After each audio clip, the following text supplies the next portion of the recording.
Toda pessoa pode se beneficiar das informações genéticas e usá-las para modificar e prevenir doenças.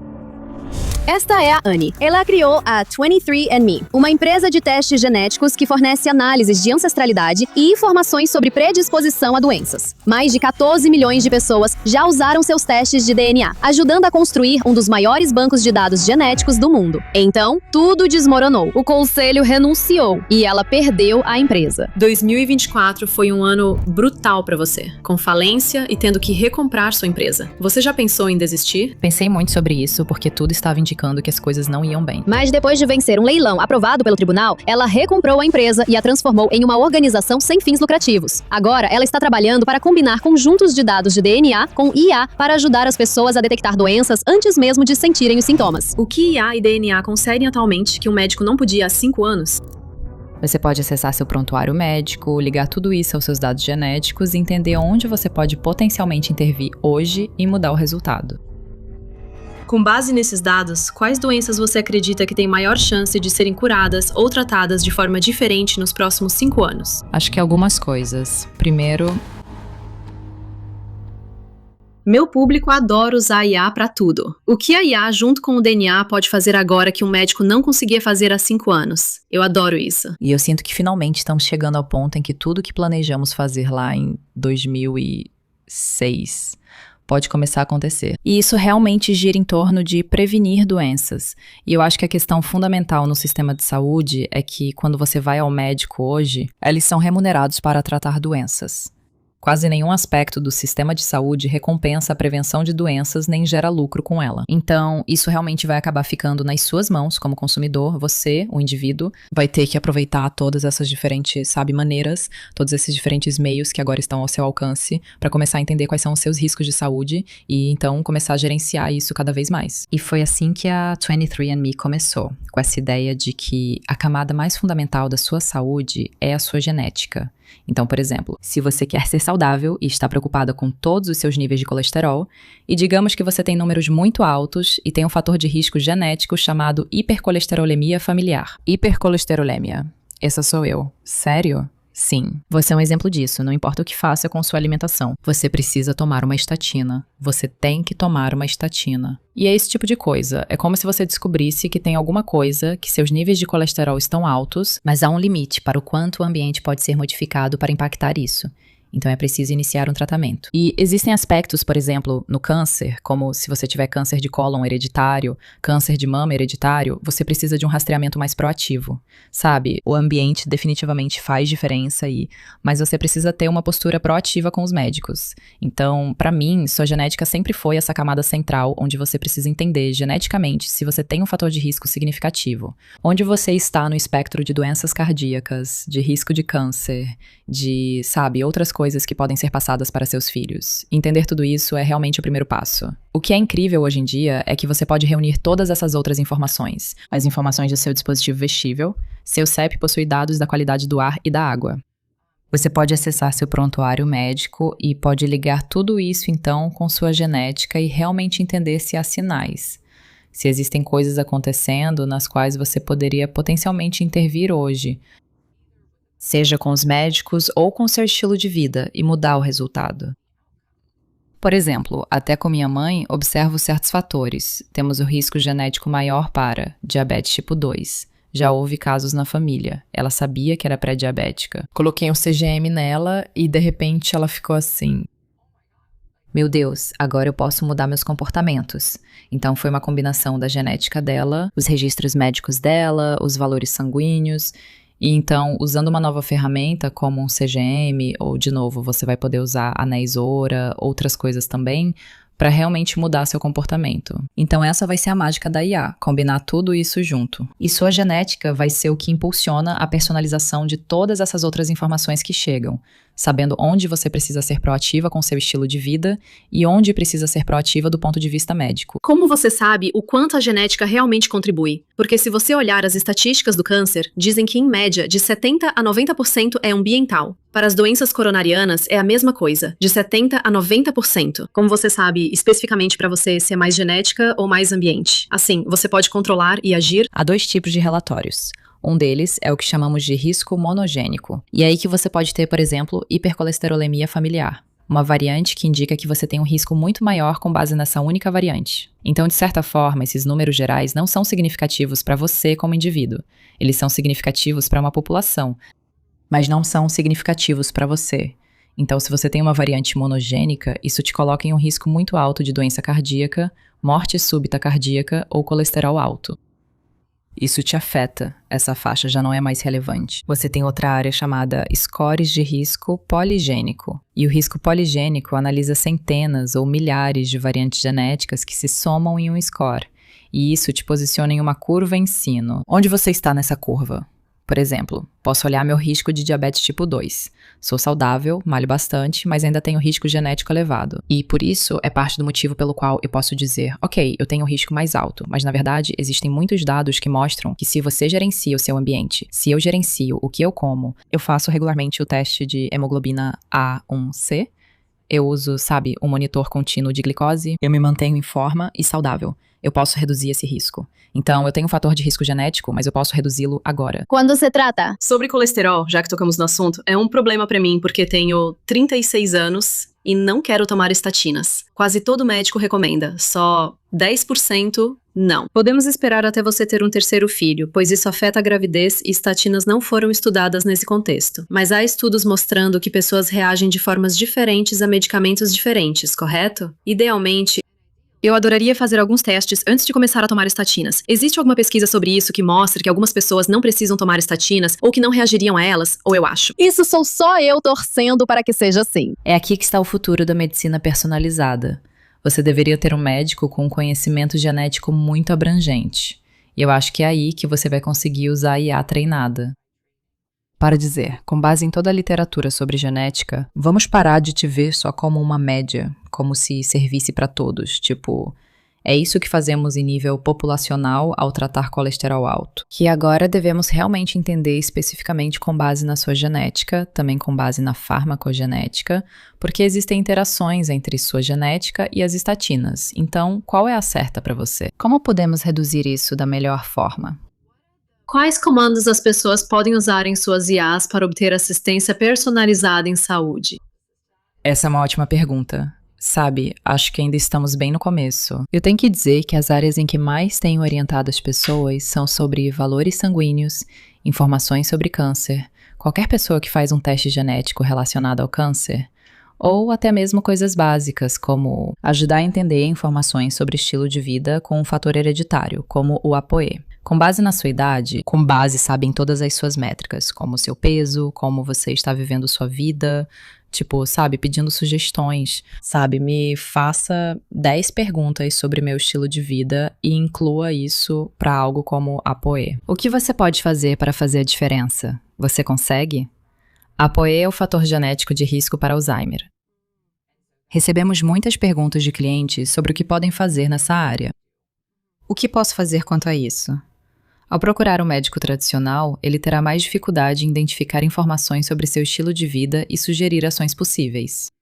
Mas há muitas pesquisas acontecendo por aí, e cada vez mais você vê todos esses grupos se unindo para realizar seus próprios estudos sobre o que podemos fazer, o que está tendo impacto. E agora você tem 14 milhões de pessoas participando da sua pesquisa, e diz que seu objetivo é chegar a 100 milhões de pessoas. O que isso possibilita? A gente vê o potencial da IA agora, e seus ouvintes com certeza são pioneiros nisso. Então, a IA surgiu porque todas as grandes empresas de tecnologia tinham dados. Elas tinham toneladas e toneladas de dados. Elas podiam investir no treinamento de modelos. Isso aconteceu porque havia bilhões de pessoas no mundo que contribuíram com dados. Então, de muitas maneiras, você também deve agir de forma semelhante com dados de saúde. E a 23andMe, embora seja impressionante termos 14 milhões e ser o maior conjunto de dados genéticos, são apenas 14 milhões. E o seu DNA é fascinante para mim, porque é um código digital. Toda forma de vida tem um A, C, G e T. Então, você só tem combinações diferentes, variações diferentes, diferentes formas de organização, sabe? E você, poderia ser um sapo, poderia ser uma banana. Eu acho incrível que exista essa variabilidade genética no mundo. Então, o que você precisa para realmente entender o código da vida são mais dados. E você vai precisar treinar modelos, não com palavras, mas sim com DNA. E aí que eu olho, tipo, hoje estamos em 14 milhões. Eu aponto 100 milhões como próximo marco. Mas a realidade é que você vai precisar de conjuntos de dados que sejam enormes. Você precisa de mais. Esses 14 milhões não representam bem um grupo significativo de pessoas. Na verdade, representa sim. Descobrimos que nossa publicação na NeurIPS mostrou isso, com mais de 1 milhão de pessoas. Você passa a obter reais benefícios ao treinar modelos de IA, obtendo melhorias não lineares na previsão de risco. Isso confirmou para nós que mais dados trazem melhores resultados. Pois sempre nos perguntam por que precisamos de mais dados se já temos muitos. É engraçado porque ouvimos muito isso do pessoal da biotecnologia. É como se dissessem, já é dado suficiente, por que vocês precisam de mais? Sim, também acho que são cerca de 14 milhões, talvez seja isso. É aí que você percebe as diferenças. No setor de tecnologia, todos reconhecem que sempre se quer mais dados. E no mundo da biotecnologia, às vezes é tipo, já é suficiente, você não necessariamente precisa de mais. E eu acho que agora está acontecendo essa convergência, onde as pessoas reconhecem que, para realmente conseguir aproveitar a IA, é preciso criar conjuntos de dados excepcionais a partir de dados humanos. O que você acha que isso vai desbloquear? Hoje, não conseguimos tratar o câncer no nível genético. Você acha que com 100 milhões veremos padrões surgindo? No que eu mais foco, se eu penso, tipo, o que eu quero, e de novo, a 23andMe é muito focada em uma área específica, que é a previsão. Então, previsão de doenças, porque todos nós sabemos que é difícil, tipo, se eu olho para minha irmã Susan, foi difícil receber um diagnóstico de câncer em estágio avançado. O que você realmente quer saber é, você está em risco? E então, descobrir isso nos estágios mais iniciais. E é isso que eu acho empolgante, poder identificar algo bem cedo. E também entender a biologia básica. Por que você está desenvolvendo alguma coisa? Não entendemos, mas sabemos que os corpos estão sempre mudando. Sabe, você tá sempre sob ataque, então você sempre tem pequenos microcânceres. E por que às vezes eles se desenvolvem e às vezes não? Será fascinante quando você tiver esses dados de DNA, mesmo agora com 14 milhões, e as pessoas começarem a adicionar informações do WHOOP ou seu estilo de vida para conectar e ver a correlação entre estilo de vida e genes. Isso é o mais importante. Quero dizer, é aí que realmente não sabemos. Estilo de vida, e as pessoas precisam reconhecer que o desafio com IA na saúde é a necessidade de experimentos. Há uma intervenção. E talvez seja que vamos eliminar microplásticos da água, ou você tem um novo medicamento que acha que vai prevenir ataques cardíacos. Mas aí você precisa fazer um ensaio clínico para ver. Você consegue esse resultado? Tem que esperar ataques cardíacos, tem que esperar pessoas não terem câncer. Por isso é difícil rodar modelos igual. Sempre tentamos criar outros experimentos biológicos para, sabe, imitar o que achamos que pode ser, sabe, um biomarcador para isso. E quanto mais dados, melhor. Quanto mais dados, melhor. É aqui que estamos entrando nesses primeiros dias de, sabe, IA e todas as informações ambientais. Sabe, você vê isso muito claramente. Coisas como, por exemplo, pessoas que moram perto de um campo de golfe e pessoas que moram perto de fazendas. Os pesticidas. Então dá para ver em nível populacional que há aumentos em doenças como o Parkinson. Nós mal entendemos o impacto de todos esses danos ambientais. Acho que estamos apenas arranhando a superfície de quais são todos os impactos ambientais. Isso não foi tão bem estudado. É difícil. É uma área difícil de estudar. O que você está vendo nos seus dados? Há 3 principais fatores ambientais que podem afetar seu risco potencial? Quero dizer, pesticidas é um dos maiores. Então, não coma alimentos não orgânicos. Isso é algo prático? Eu acho que sim. Quer dizer, na verdade eu não acho. Em certos aspectos, o debate sobre orgânico e não orgânico é controverso, e eu, de novo, não sou especialista nessa área. Eu diria, com certeza, que... Não more perto de uma fazenda. Morar perto, e de novo, acho que é aí que entram todas as questões de risco ocupacional, sabe? Pessoas que não têm escolha, que pulverizam pesticidas. Mas, sabe, tá muito claro que os pesticidas têm impactos na saúde. Você analisa esses dados e percebe que a qualidade do ar é essencial. Ter filtros em casa é importante. Por exemplo, a Califórnia teve todos aqueles incêndios. Tem um cara que a gente financia, Charlie Swanton, no Reino Unido, que fez bastante trabalho sobre poluição do ar e os efeitos inflamatórios nos seus pulmões e no seu corpo. Então eu acho que a qualidade do ar faz uma diferença enorme. E eu acho que as pessoas faz todo sentido ter filtros de alta qualidade em casa. E faz sentido ter filtros por perto. Eu realmente acho que a qualidade da água, todas essas coisas realmente importam para as pessoas. E você pode testar isso. Quer dizer, é aí que, tipo, ou você pode, o governo está constantemente testando isso, e você pode acessar. Está tudo disponível publicamente. Sim, então você pode olhar esses sites de qualidade da água, você pode ver, e esse é o problema, nem todo mundo tem escolha sobre onde mora. Mas saber se você mora ou não perto de um desses locais faz diferença. Quero dizer, a outra coisa que é realmente muito clara é o impacto do exercício. Sim, eu teria ido de bicicleta até sua casa, mas percebi como sua casa fica no alto da colina. Eu não sei. As pessoas realmente usam bicicleta aqui. Você estava. Vai suar para subir. Quase sempre ando de bicicleta, mas você está em outro nível. Mas eu penso muito nisso, tipo, eu tô sempre tentando me exercitar. Até com meus filhos e outras pessoas eu tento ser assim. Vamos fazer burpees agora. Vamos fazer agachamentos. Essas pequenas coisas fazem uma grande diferença. Temos uma cama elástica em casa. Estamos sempre pulando. Tudo isso faz muita diferença.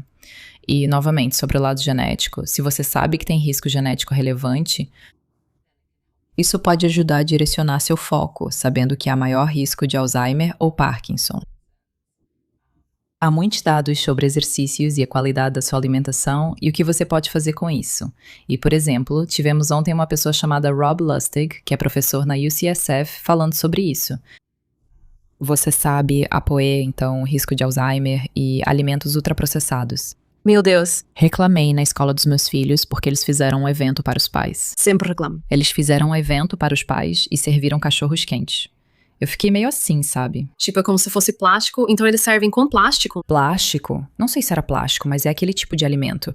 Fiquei pensando, é o único alimento que todos reconhecem como prejudicial. Não deveríamos educar mais as crianças sobre isso? Não está provado que carne processada causa câncer. Tipo, é cancerígeno? Na escola. Correto. Alimentos ultraprocessados são exatamente o que você quer evitar. Sobre sua pergunta, quais são as 3 principais áreas? Acho que é aí que há muitos dados. De novo, os cuidados com a saúde na biologia humana têm um nível de complexidade que a gente mal arranha a superfície. Tipo, é algo que vai ser uma lição de humildade para o mundo todo, entender toda essa complexidade. Então, usar IA para realmente ajudar a entender isso, eu acho que pode ser potencialmente transformador. Após o ocorrido com a Susan e seu diagnóstico, você alterou algo no seu estilo de vida ou dos seus filhos? Acho que o principal que aconteceu após o diagnóstico da Susan, e acho que muitas amigas dela disseram isso, é que elas meio que reavaliaram o que é mais importante para elas. Eu tenho lido um livro recentemente do Edith Eger, chamado A Escolha, de um sobrevivente do Holocausto que viveu até os 98 anos. Acho que a grande questão da vida é saber se você faz o que te faz feliz. O que te faz feliz? E que você pessoalmente acha gratificante e significativo. O que eu percebi que mais me impactou depois da Susan, foi menos sobre o estilo de vida, tipo, ok, estou me exercitando o suficiente, estou fazendo exames médicos suficientes, mas mais, você está vivendo a vida que realmente quer? Acho que várias amigas dela mudaram de emprego, tomaram decisões bem dramáticas, tipo, eu não estava vivendo. E você só tem uma vida, e você tem... Há várias coisas que você pode controlar, mas sempre há um imprevisível, e você nunca sabe o que vai acontecer. Por isso, deve aproveitar cada dia. É o que a Susan dizia sobre significado. E, de novo, é por isso que eu realmente amo esse livro, A Escolha, sabe? Essa capacidade de escolher todos os dias. É ser feliz e valorizar as coisas ao seu redor. E eu acho que isso foi de longe a coisa número 1. E eu acho que é um componente interessante, porque vivemos agora em um período em que tudo está acontecendo tão rápido. Tipo, até hoje de manhã, eu estava fazendo um novo treinamento do Claude e já estava diferente de 2 semanas atrás. Sim, é diferente todo dia. É diferente todo dia e eu sinto que as coisas estão mudando tão rápido. E é empolgante, é um momento empolgante porque estamos reconstruindo o mundo inteiro. Mas também é uma daquelas coisas para as pessoas refletirem e se perguntarem: você está fazendo algo que realmente te traz significado? Sim. Uma coisa que ficou clara com a Susan é que antes de morrer, ela dizia: se vocês ficarem, façam coisas significativas na vida de vocês. E acho que isso é o que mais ressoa comigo. Com certeza. Mas você conseguiu identificar alguma causa para o que aconteceu com ela? Ou ainda não. Quero dizer, todos nós pensamos sobre isso, mas nunca saberemos. E eu acho que você pensa assim, mesmo com os avanços da IA. Eu acho que sempre vai haver uma combinação de fatores. Então, claramente, estamos conduzindo agora o estudo sobre câncer de pulmão da 23andMe. Eu estou super interessada em entender a genética. Tipo, será que temos algum... Tipo, não existe um score de risco poligênico para câncer de pulmão agora? Tipo, a gente não entende por que tantas mulheres que nunca fumaram estão tendo câncer de pulmão. Então, existe algum fator de risco? Eu adoraria entender isso. E existe algum tipo de suscetibilidade? Tipo, algumas pessoas são mais suscetíveis à poluição. Pessoas têm me procurado agora que têm câncer de pulmão, que eram triatletas e corredoras. Então, será que tem algo a ver com maior exposição à poluição do ar? Tipo... A gente realmente não faz ideia. Eu acho que o que não foi bem estudado é o estresse. Pessoas que têm estresse crônico e níveis altos de cortisol e simplesmente nunca conseguem relaxar. Eu posso fazer várias hipóteses sobre todas essas coisas que impactaram a Susan, mas eu posso afirmar sem dúvida que ela tinha um trabalho muito estressante.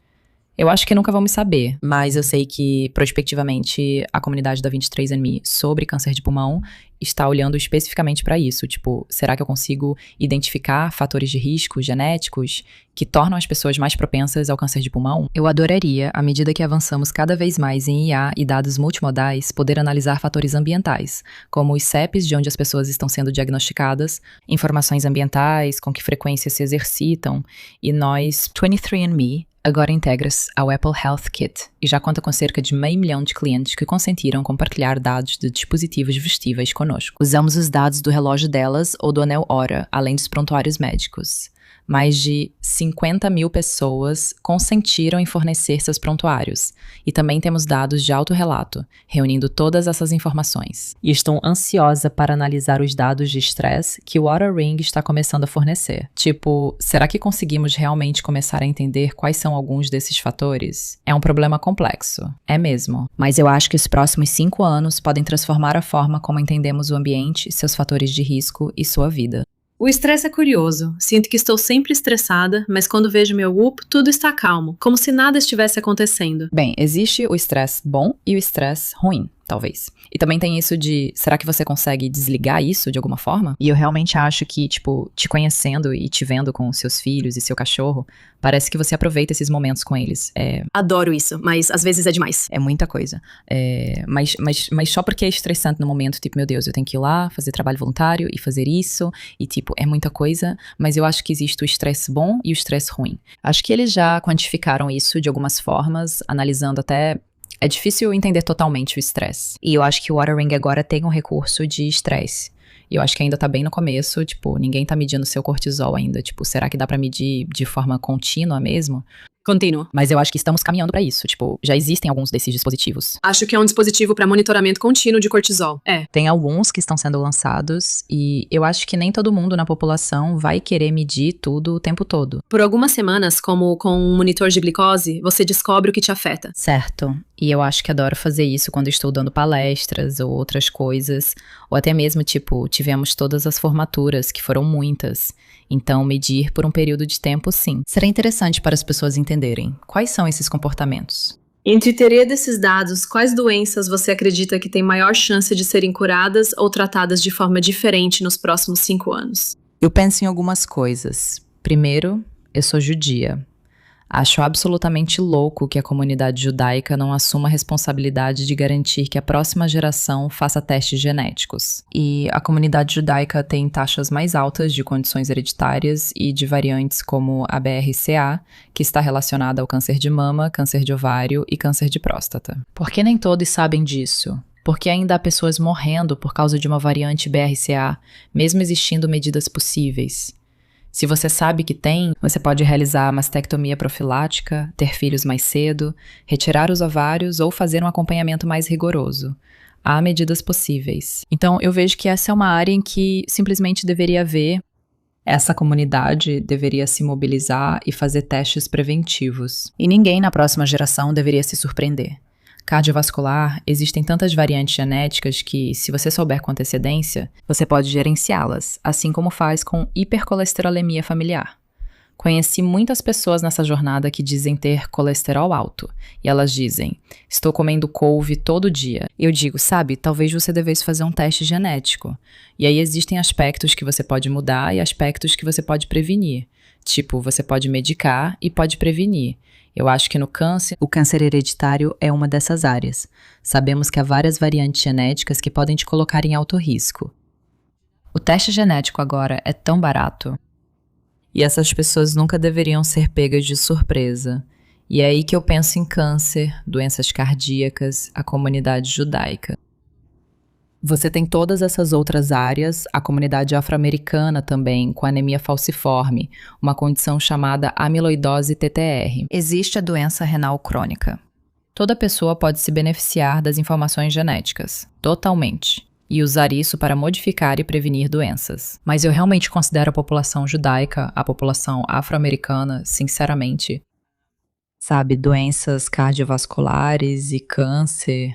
Acho que você poderia causar grande impacto eliminando mortes lamentáveis que ocorrem por fatores de risco desconhecidos. Totalmente. E nós já vimos uma criança sendo tratada com a modificação de como ela processa a proteína. Sim, modificando os genes dela. Você quer dizer Bob, o bebê KJ? Sim. Sim. O bebê KJ é incrível. Quão longe estamos de aplicar isso a doenças comuns? Pelo que entendi, isso é mais voltado para doenças genéticas congênitas, onde é possível modificar um gene. Em 5 anos, será possível modificar o gene em pessoas com predisposição ao câncer de mama? Isso está fora da minha área. Mas se você olhar para Jennifer Doudna e para as pessoas na área de CRISPR, há vários especialistas nisso. E eu estive recentemente em uma conferência com um deles e ele disse assim, sabe, tão apaixonado, como se toda doença fosse genética e nós deveríamos ser capazes de, estamos no começo de uma era CRISPR, onde você deveria conseguir resolver coisas como fibrose cística, ou alguém com hipercolesterolemia familiar, ou variante BRCA. Como se devesse existir um mundo onde isso será possível, onde você pode consertar isso. Ainda não chegamos lá. Mas a bebê KJ é realmente incrível. É a primeira. É a primeira. Lembro quando nasceram as primeiras crianças de fertilização in vitro. Foi algo tão extraordinário e agora é tão comum. Então, eu acho que os próximos 20 anos vão ser, sabe, igualmente extraordinários desse jeito. Também espero que seja cedo. Ontem conversei com um professor de economia de Stanford, e ele disse que em 2 ou 3 anos a IA vai provocar uma grande mudança em nossas vidas. Sou mais cautelosa na saúde e um pouco pessimista, pois ainda faltam testes clínicos em humanos. Ainda existe a FDA, problemas vão surgir e não será perfeito de início. Por isso, sempre ajusta as expectativas. A biotecnologia não é o setor transformador. Sabe que vai mudar nos próximos 5 anos. Acho que há várias novidades surgindo na fase inicial de descobertas. Mas você precisa então transformar essas descobertas e esses insights em descobertas de novos medicamentos. Quando trabalhei com investimentos, já existiam tecnologias como química de alto rendimento e métodos de alto rendimento para a biologia, que eram técnicas importantes, mas, sabe, fundamentalmente 90% dos medicamentos acabam falhando. E custava 500 milhões para desenvolver um medicamento quando comecei, e agora são 4 bilhões de dólares para desenvolver um medicamento. Então tudo bem, talvez seja 2 bilhões. O meu ponto principal é que não estamos melhorando. Então a única coisa, o motivo pelo qual a 23andMe entrou na descoberta de medicamentos é porque uma das únicas áreas que mostraram melhorar o resultado e a probabilidade de sucesso foi começar com conhecimento genético humano. Sabemos que iniciar com conhecimento genético humano aumenta as chances de sucesso do medicamento. Ainda não sabemos com a IA o quanto isso vai ajudar, então sou super otimista e adoro que todo esse dinheiro esteja indo para essa área. Sempre fico cautelosa com o público para não criar expectativas exageradas de mudança radical nos próximos 5 anos. Apenas coma o que você quiser. A previsão de risco pode ser uma das grandes mudanças nos próximos 5 anos. Acredito que você deveria prever quem tem mais chance de ter câncer de mama, câncer de cólon ou doenças cardíacas, e então alocar recursos conforme isso. Quais você acha que são as 3 principais coisas que todo mundo deveria fazer depois de ouvir essa conversa em relação à saúde? Porque quando eu estava no lançamento da fundação da Susan, eu pensei, ok, eu preciso fazer esse exame da Prenuvo. Sim, eu já fiz no teste da 23andMe. Depois vou conectar tudo isso com o IA, sim, e ver o que ela me diz. Você acha que é um plano razoável? Eu acho que a coisa mais importante... A 23andMe oferece 3 produtos. Um deles é o Total Health, que analisa o exoma com um sequenciamento mais profundo feito a partir de sangue. Do ponto de vista médico, todos deveriam fazer isso. É o padrão ouro, o que as pessoas desejam. Então, é melhor do que cuspir. São 2 produtos, então o DNA ainda é pela saliva, mas em algum momento você vai querer fazer um exame de sangue. Você também vai querer entender o seu sangue. E o Prenuvo é super interessante, eu sou investidora nisso. Faço todo ano. Muitas pessoas ainda tentam entender o que fazer com essa informação. E eu reconheço que tem pessoas que ficam ansiosas porque você pode descobrir todo tipo de coisa. Então, é para pessoas que querem encarar isso, tipo, eu consigo lidar com isso. Se você vier e me disser que tem um caroço estranho no seu útero, você não vai surtar e conseguirá acompanhar, pois encontrará muitas coisas. Conheço pessoas que descobriram tumores cerebrais, problemas cardíacos e aneurismas. As histórias são impressionantes. Mas também tem histórias de pessoas dizendo que encontraram algo e não era nada. E eu fiz toda uma bateria de exames. É aí que a Prenuvo, eu acho, está trabalhando muito para entender exatamente como você deve fazer uma ressonância magnética. Eu faço tomografias anuais do tórax. Uma tomografia de tórax de baixa dose tem radiação mínima. Eu estou em uma categoria de risco geneticamente mais alto agora, porque a Susan teve isso. E eu faço esse acompanhamento. E tem um trabalho incrível de IA aqui, onde... E isso é parte do que a Fundação Susan Wojcicki também participou e ajudou a apoiar, que é, você pode usar a minha tomografia de tórax para me dar uma previsão de 5 anos. Então, quando? Vou conseguir identificar, certo? Então, quando eu preciso fazer outro exame. É parecido com uma colonoscopia, quando você vai e eles dizem, tipo, você precisa voltar em 2 anos, você precisa voltar em 10 anos. Então, vai ser uma experiência parecida nesse sentido. Outro ponto importante é reconhecer que saúde pode ser estressante e servir de gatilho para algumas pessoas. Por exemplo, temos Brian Johnson, que adora testar tudo. Sou muito grata porque ele testa o que não quero. Ele está sempre testando. Conheço pessoas, como ontem à noite, quando jantei com alguém que disse não gostar de tirar sangue. Existe escolha e respeito pelas pessoas. Todos deveriam ter isso. E há pessoas que vão ser pioneiras ajudando a desbravar essa revolução. E tipo, o que estamos todos aprendendo juntos? Então, para essas pessoas, tipo, você está fazendo exames de sangue 2 vezes por ano? Você faz seu teste genético, faz o Prenuvo, faz o máximo de exames que consegue, e você está juntando todos esses dados. O que realmente é validado para as pessoas é ter um perfil genético de base, garantindo que você está fazendo os exames de sangue principais e todos os exames preventivos que fazem sentido para você. Tudo depende da disciplina, pois sua IA pode sugerir qualquer coisa, mas você precisa agir. Também é importante fazer check-ups anuais para acompanhar seu progresso ou mudanças. E é aí que eu realmente acho que o Oura e outros dispositivos, como o Apple Watch, são incríveis para prever mudanças. Tivemos uma amiga que teve um problema de saúde e foi incrível como o Apple Watch alertou, dizendo que ela estava instável no dia anterior. E ter isso é o que eu adoro observar, são os padrões do tipo, uau, você realmente tem dormido pior. O que aconteceu? Parei de usar o anel Oura quando a Susan ficou doente, pois não precisava que ele me dissesse que eu estava estressada, já sabia. Mas ter essas tendências ao longo do tempo e observar as coisas, tipo, agora eu tenho 52 anos. Entender como meu corpo está mudando e o que eu preciso fazer. E tipo, estou dormindo melhor? Na verdade, é bom ter dados e entender isso. E eu fui bem clara. Eu pensei, ok, vou começar a ir para a cama mais cedo. Perceba a diferença quando leio no celular na cama e quando desligo as redes sociais para ler um livro físico antes de dormir. A qualidade muda muito. Então, é aí que os dados me ajudaram.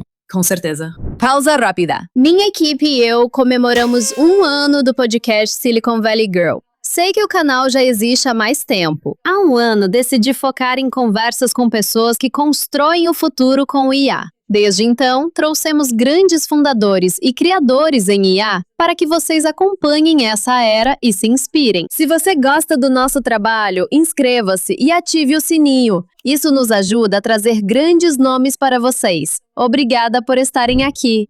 Quero focar nessa conversa também no seu mindset como fundadora, porque muitas das suas apostas, acho que todas as suas apostas, porque você está fazendo o 23andMe, quero falar sobre o Centro de Los Altos. Você está com a fundação da Susan. Todas são apostas de longo prazo. Como sua mente funciona em um mundo onde tudo Dia tem alguma coisa. brilhante, algo sofisticado, e todas as suas apostas são para mais de 10 anos?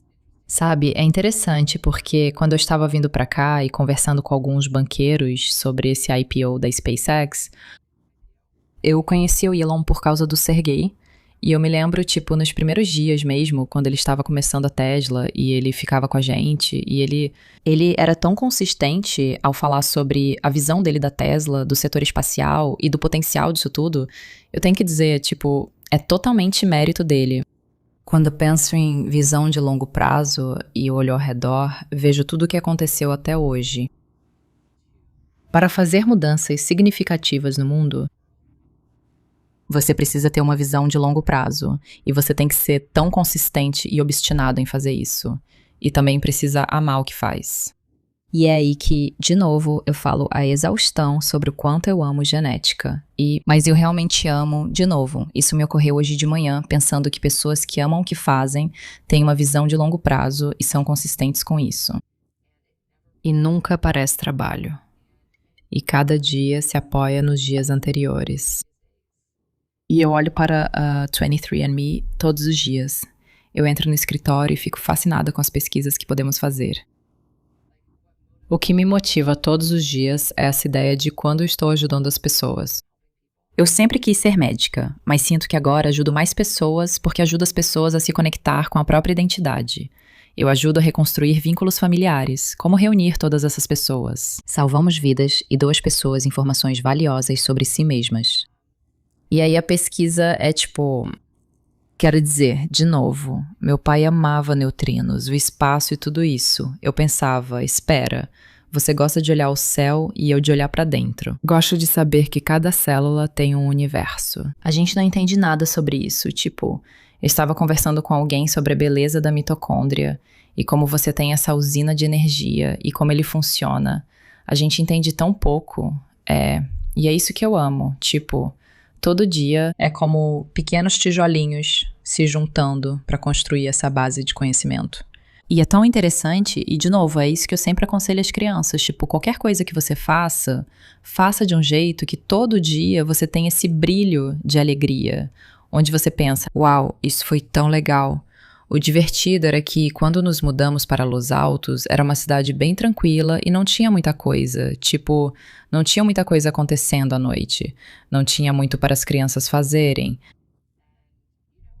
E, sabe, eu tenho que dizer, tem sido um prazer, porque você pode comprar prédios. Eu comprei prédios e aí pude trazer, sabe, donos realmente extraordinários que amam o que fazem. Então, tipo, Linden Tree, sim, é uma livraria incrível, sabe, livrarias, e foi aí que eu pensei, é um prazer, eu posso ajudar a conseguir um prédio, posso reformar, posso deixar bonito, e então, sabe, criar um ambiente e um ambiente econômico onde seja possível sustentar uma livraria infantil. Criamos o State Street Market para podermos ter. Perfeito, muito obrigada. Minha ideia era ir a um lugar onde eu pudesse levar a família toda e todos ficassem felizes. Nos primeiros dias, lembro que saía com minha família de 17 pessoas. Quando ligava para reservar mesa para 17, todos os restaurantes recusavam e desligavam na minha cara. Então agora é fácil ir, todo mundo fica feliz, ninguém briga, e se uma criança joga espaguete não é um grande problema.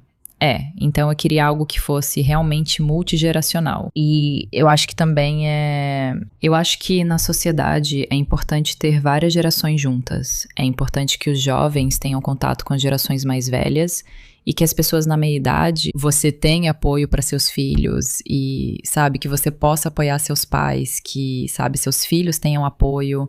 Tipo, eu realmente acho que várias gerações juntas é tão valioso para o crescimento de todos. Acho que são seus genes eslavos falando mais alto. Porque sabe, eu fui criada pelos meus avós. Todo mundo morava junto e era tipo um apartamento pequeno, mas meus avós vinham, a gente dormia no chão, mas eles ajudavam a me criar. Nos Estados Unidos não vejo isso. Os pais são solitários, mudam de cidade ou país e acabam criando a criança em um ambiente totalmente diferente. E o senso de comunidade está se perdendo, especialmente Isso ocorre nas grandes cidades. Muitas pessoas vêm para Los Altos, são imigrantes e não têm família próxima. Então pensei, como usar o centro de Los Altos como um espaço de convivência? É muito divertido ver as crianças animadas com os negócios. Adoro, por exemplo, quando fizemos o fliperama e pedi aos meus filhos: façam um plano de negócios para cada máquina. Legal. Sabe, me diga qual máquina você quer. Meu filho outro dia queria uma máquina, custava $200 mil. Eu falei, ok, então faz as contas dessa aí. Quando terá retorno do investimento nessa máquina? Ótima tarefa. Mas é bom. Eu quero cada vez mais que as crianças também possam aprender. Eu também acho que aprender sobre negócios e ter muitos pequenos empresários é ótimo, porque você quer... Quero que as crianças entendam que também podem criar. Por exemplo, minha filha quer uma loja de roupas ou algo assim. Sempre penso se a 23andMe deveria abrir uma loja física para proporcionar uma experiência presencial. Sim, uma experiência. Eu acho que seria tão divertido, então estou sempre pensando nisso. Estou sempre pensando no que mais eu posso criar. Muito obrigada por tudo no centro da cidade e por tudo que você fez. 2024 foi um ano difícil para você, com a falência e a necessidade de recomprar sua empresa. Você já pensou em desistir? Isso não é algo que eu quero fazer, eu só quero viver uma vida feliz. Eu pensei muito sobre isso. Será que eu devo? Porque chegou um momento em que eu pensei, isso é um sinal de Deus de que eu deveria desistir? Porque tudo estava apontando para o fato de que as coisas não estavam indo bem. Sabe, eu liguei para um amigo que também tinha começado uma empresa, desistido e ido embora. E Ele disse, olha, eu penso nisso todos os dias da minha vida. Ele disse que sempre se arrepende e queria não ter feito isso. Eu senti que tinha uma responsabilidade. Primeiro, eu amo a 23andMe, então havia um lado egoísta, pois simplesmente ama isso. A segunda coisa é que eu senti uma responsabilidade moral real com meus clientes, todos os 14 milhões, e com meus funcionários. E a responsabilidade que eu senti foi que eu prometi a eles que a 23andMe seria uma empresa guiada por uma missão focada em ajudar as pessoas a acessar, entender e se beneficiar do genoma humano. Eu realmente acredito fortemente nisso. A empresa que possui essa informação genética deve ser uma entidade neutra. Ou seja, que ela deve apoiar pesquisas em todo o mundo. Mas não deveria ser propriedade de uma única empresa farmacêutica. Não deveria ser propriedade de uma única entidade. E eu pensei na minha irmã falecida. As informações genéticas dela estão no 23andMe. Eu não quero que isso seja propriedade de uma única empresa. Eu quero que todo pesquisador do mundo que trabalha com câncer de pulmão tenha acesso para poder fazer a diferença. E essa é uma comunidade que se uniu para fazer a diferença. Eu senti uma enorme responsabilidade moral de fazer tudo o que eu pudesse para garantir que fôssemos fiéis a essa missão. E eu me sinto muito sortuda. Eu me sinto realmente sortuda por ter conseguido. E eu não sou uma pessoa que queria apenas relaxar sentada na beira da piscina o dia todo e ter mais equilíbrio entre trabalho e vida pessoal. E eu estou tentando ter, de novo, agora eu tenho uma equipe incrível, tenho 175 pessoas na empresa, tenho uma equipe de gestão maravilhosa, então agora eu tenho mais tempo para fazer coisas como esta e para ser voluntário na escola dos meus filhos e afins, mas, sabe, é meio que tudo aquilo que conversamos lá no começo, que você quer fazer algo na sua vida todos os dias que traga significado. E se eu pensasse, de novo, se tem uma coisa que eu aprendi com a Susan, foi que contribuir diariamente e sentir que você está tendo um impacto no mundo é a coisa mais importante. E foi um ano realmente difícil. Com certeza há coisas que eu mudaria. Mas eu amo o que eu faço. Qual foi a principal lição daquele ano? Existe um lado sombrio e também um lado positivo. Acho que o lado sombrio foi que fiquei realmente surpresa com quantas pessoas se afastaram de mim quando eu precisei de ajuda. Fiquei realmente surpresa durante a falência com os amigos que apareceram para me apoiar. Então, acho que isso meio que me fez perceber que, sabe, a gente realmente vive. Estamos no Vale do Silício, um lugar muito competitivo, um ambiente agressivo. E eu sempre fui assim, eu ajo de um jeito em que tento sempre ser honrada, tento ser genuína e ética. Acho que essa foi uma das coisas mais difíceis pra mim, talvez eu esteja no meio errado entre pessoas que não estão necessariamente ali pra apoiar. Acho que, pelo lado positivo, o que mais me impressionou foi, sabe, meus clientes e meus funcionários que estiveram à altura do desafio. Eu não conseguiria sem eles. E eles estavam lá. Eles permaneceram firmes. E eles também, eles incorporam a missão e se importam, sentem essa responsabilidade e essa paixão. E existem pessoas realmente boas no mundo. Você só precisa garantir que passa tempo com eles e se alinhar. Tipo, eu me sinto muito, muito bem todos os dias, porque sinto que estou fazendo coisas que fazem a diferença. Tipo, estou fazendo coisas que fazem a diferença com a 23andMe. Eu sou totalmente livre para tomar decisões que realmente são no melhor interesse da humanidade. Eu amo o que faço com Los Altos. Eu amo o que faço com a Fundação Susan Wojcicki. E eu trabalho com pessoas extraordinárias. Ter uma comunidade que te apoia a missão e em quem você pode confiar é algo realmente especial. Então, penso na comunidade como um tema constante na minha vida. Tenho minha família, com quem sou muito próxima, e me esforcei para criar uma comunidade em Los Altos. Eu tenho uma comunidade muito forte na 23andMe e tento construir uma experiência e um ecossistema muito fortes na 23andMe, como uma marca que sempre será confiável e estará ao lado dos clientes. Gostei muito do que você falou sobre ser fiel a si mesma. É tentador ser desonesta para ter sucesso, ainda mais no Vale do Silício, onde todos vão rápido e muitos trapaceiam. Eu adoro isso. Sempre que penso em projetos, penso em como posso fazê-los a longo prazo e ser fiel a mim mesma. Meus pais, meus avós e todo mundo, acho que as pessoas também, de novo. Você é imigrante, tipo, meus pais, meu pai, sabe, fugiu do comunismo e o pai dele foi preso pelo Stalin. E eu fico pensando nas decisões realmente importantes que as pessoas tomaram e que realmente impactam a sociedade. E eu quero ser alguém que sempre age com esse tipo de, sabe, bússola ética. Sim, me fale sobre seus filhos. Sim. Você fez quem eles são e tomou uma decisão tão inspirada. Eu nunca tinha pensado nisso, até perceber que você teve um bebê aos 40 anos. 45. Te falei, quero um terceiro filho, mas não me sinto pronta. Esses dois já dão trabalho demais. Me conta sobre essa decisão. Você teve alguma preocupação em ter um filho nessa idade? Ser divorciada foi muito difícil pra mim, principalmente pela perda da família. Mas também teve a perda de, meu Deus, eu queria ter mais filhos. Eu tava muito determinada a não deixar,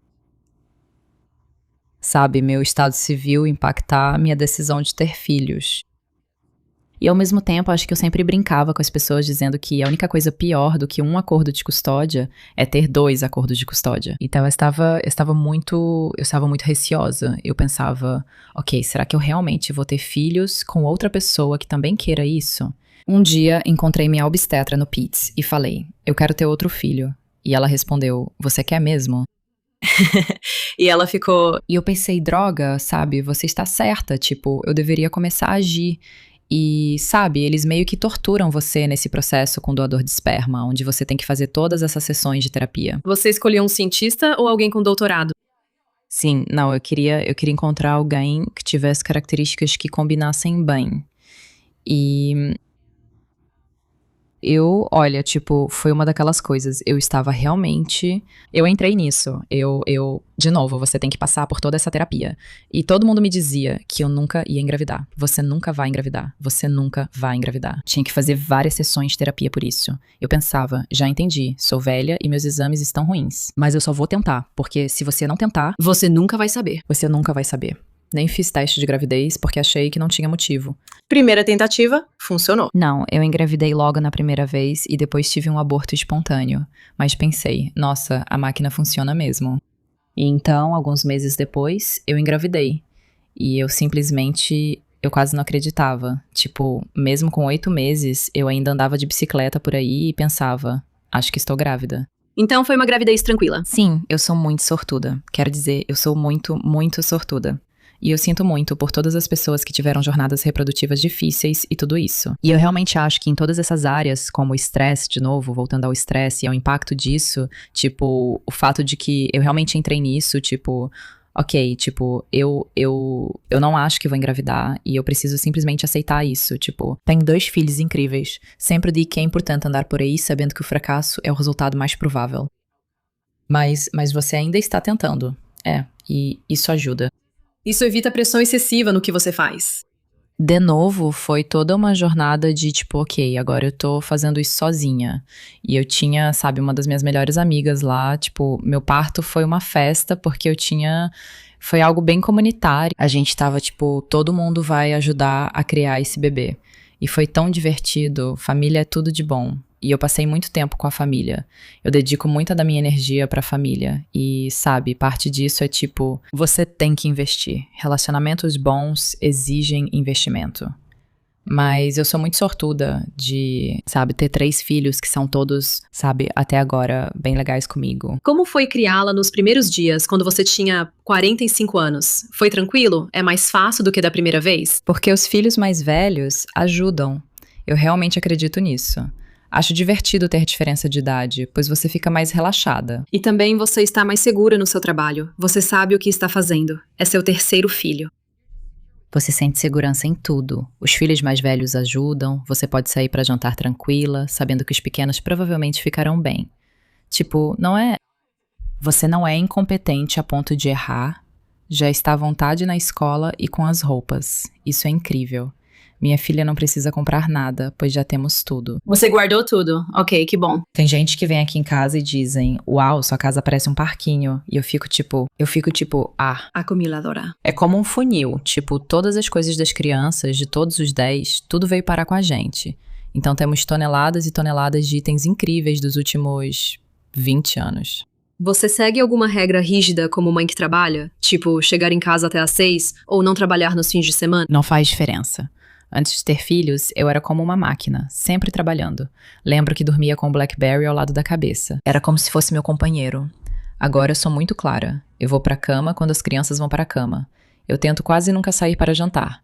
E nos primeiros dias com as crianças, no começo, meus filhos iam em muitas das minhas viagens. Eu não sou boa com limites. Eu lembro do meu filho na Sociedade Europeia de Genética Humana. Falei pra ele pegar um bloco de notas e entrevistar. Quantos anos ele tinha? Ele tinha uns 7 anos. Dei a ele um bloquinho e ele andou por todas as estandes. Pedi que entrevistasse as pessoas, fizesse perguntas e voltasse em 1 hora. Foi uma ótima experiência. Quando voltou, disse, aprendi que genética é muito importante. Tipo, eu fiquei tão orgulhosa. Mas eu tento quase sempre jantar com a família. Acho que outra coisa é que você tem que aparecer, sabe? Não pode faltar. Eu tento ser voluntária com as crianças com bastante frequência. Os mais velhos são fofos. Eles dizem, tipo, você não precisa me levar pra tal lugar. Mas a verdade, eles querem muito que você leve. Então, estar presente é significativo. E aí você realmente tem que priorizar o que faz um trabalho. E eu acho que pra mim, também como líder, eu tento garantir que isso se estenda a todos e ser realmente respeitosa com as pessoas na hora do jantar, ou quando vão ver as apresentações dos filhos, ou quando alguém tá levando o filho pra faculdade.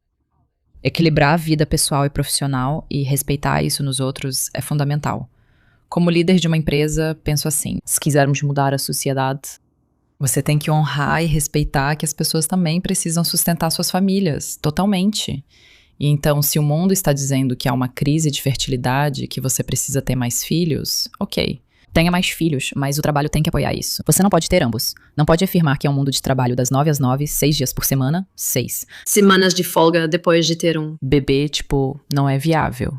Então, essa era a questão. A 23andMe contrata muitas mulheres, então era comum eu amamentar meu filho enquanto participava de reuniões e fazia várias coisas. Isso se tornou normal para todos. Minha principal regra é ser sempre muito amigável, uma empresa que apoia as famílias, para garantir que eu priorize o que é importante e esteja em casa em horário razoável. Faz sentido. Queria perguntar sobre ser casada com ser gay. Não sei se quer responder, mas eu fico pensando se 2 pessoas muito ambiciosas, que têm suas próprias empresas, conseguem coexistir em um casamento com filhos. Qual seria o seu aprendizado? Bem, nosso exemplo diz que não. Então, eu acho que definitivamente pode. O que ajuda a sobreviver? Ajuda.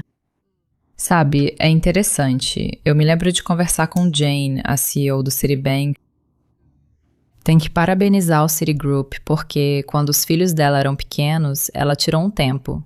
Não lembro se parou de trabalhar ou ficou meio período, mas percebeu que estava assumindo mais responsabilidades e precisava de mais tempo. Depois voltou e se tornou muito bem-sucedida. Em um relacionamento sempre há esse vai e vem. E nos primeiros dias, meus filhos me queriam o tempo todo. Sim, foi difícil. Meus filhos queriam que eu estivesse sempre por perto e queriam ficar na minha casa o tempo todo. Agora estão mais velhos. Francamente, eles são bem diretos.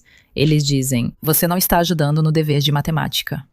Ou, quando imprimem coisas em 3D, dizem, mãe, tem coisas que você faz bem. E tem algumas coisas que a gente recorre a ele, sabe? Eu acho que é isso, você meio que entra e sai em momentos diferentes. Então eu acho que essa é a beleza de um relacionamento que funciona bem. É que você pode apoiar, como se fossem pistões, é um motor de pistão. E você só, sabe, responde em momentos diferentes. É esse reconhecimento. É difícil. Quem vai cozinhar? Quem limpa? Vou dizer, quem é que pode viajar? Porque só tem uma pessoa que pode viajar. Multiplica por 100, porque nos primeiros dias meus filhos queriam estar comigo o tempo todo e viajavam comigo.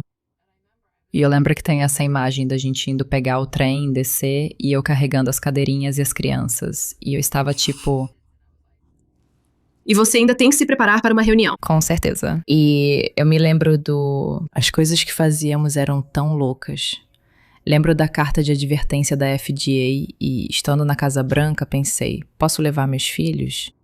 E quantos anos eles tinham naquela época? Pequenos o suficiente para derrubar M&M's pelo chão todo. Foi difícil. É tipo, definitivamente, eu tenho muito respeito por todos os pais que trabalham, reconhecendo que é difícil. E quando duas pessoas têm empregos muito exigentes... Muita gente no Vale do Silício vive assim, pois não há outra forma de sobreviver. Eu sei, não dá pra viver com apenas um. Acho que é aí que a comunidade é necessária.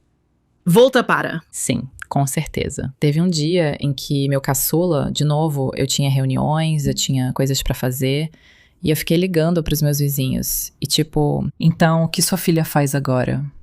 Quer que a minha filha vá também?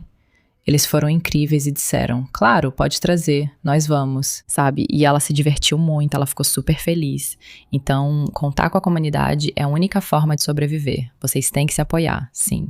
E eu acho que foi isso que a pandemia trouxe, tipo... Ok, podemos ter, sabe, pessoas que trabalham remotamente. Muitas pessoas, tipo, muita gente da 23 voltou pra casa, sabe, se mudaram pra perto da família que podia ajudar com as crianças, eu entendo completamente. Tudo isso é fundamental. É difícil, você precisa de apoio. É difícil, mas de alguma forma a gente tá conseguindo fazer funcionar. Com um cachorro no seu colo. É assim, né?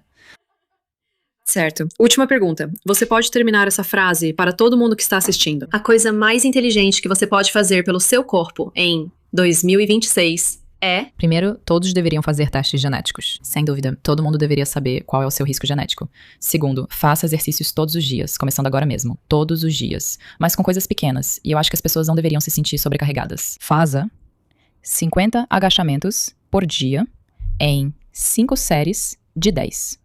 Vamos fazer agachamentos depois de ficar sentadas por 1 hora. Só algo pequeno. Para criar o hábito, faça algo pequeno diariamente. Então eu diria para cortar o refrigerante. Não, nem mesmo o probiótico. O que você tem aí com você? Que tipo de som é esse? Quero dizer... Isso era só água com gás. Eu, em geral, eu sempre penso em entender quais são os seus riscos principais. E fazer exercícios muda muito sua vida. Quanto mais você incluir isso na rotina, como subir escadas em vez de usar elevador, faça polichinelos, brinque com seus filhos, caminhe, use mesa em pé, movimente-se, isso faz muita diferença. Leve o cachorro para passear, mas tudo isso faz uma grande diferença. E sobre alimentação, meus filhos são muito bons. Nós temos uma horta, mas eu tento fazer com que eles comam salada, pepinos. Meus filhos são muito bons em comer pepinos com sal. Mas, por exemplo, eu evito açúcar. Assim que eu corto, é como se eu nunca mais quisesse. Então, eu simplesmente nunca tomo refrigerante. Tipo, água com açúcar. Água com açúcar é uma das piores coisas pra você. Eu sempre como meus vegetais. Adorei. Muito obrigada, Anne. E parece que o que você está fazendo se encaixou perfeitamente nessa era da IA. Parece que você estava se preparando pra isso. Quero dizer, eu acho que, voltando um pouco de onde começamos, eu realmente sinto que a 23andMe foi pioneira em muitos aspectos. Quando olho minha apresentação de captação de recursos de 2013, era assim. Nós não somos uma empresa de testes genéticos.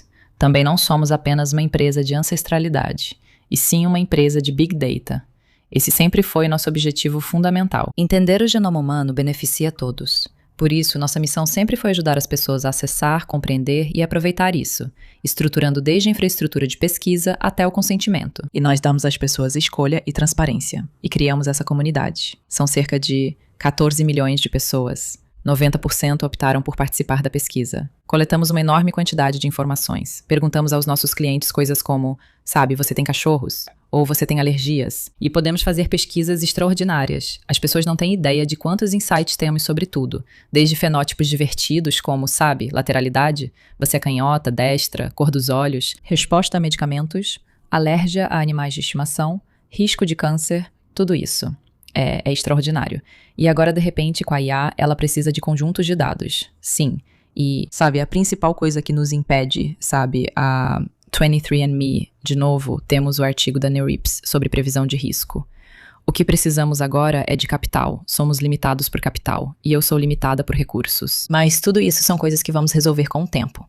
Então, o mundo está de repente preparado. A tecnologia está aí. Temos os dados disponíveis. E eu tenho clientes que estão ansiosos para dizer, tipo, vamos lá. E queremos ser mais saudáveis. Queremos prevenir doenças. E o mundo está totalmente voltado para esse espaço agora. É incrível você nunca ter desistido. Nós somos teimosas. Muito obrigada. Tão inspirador. Obrigada.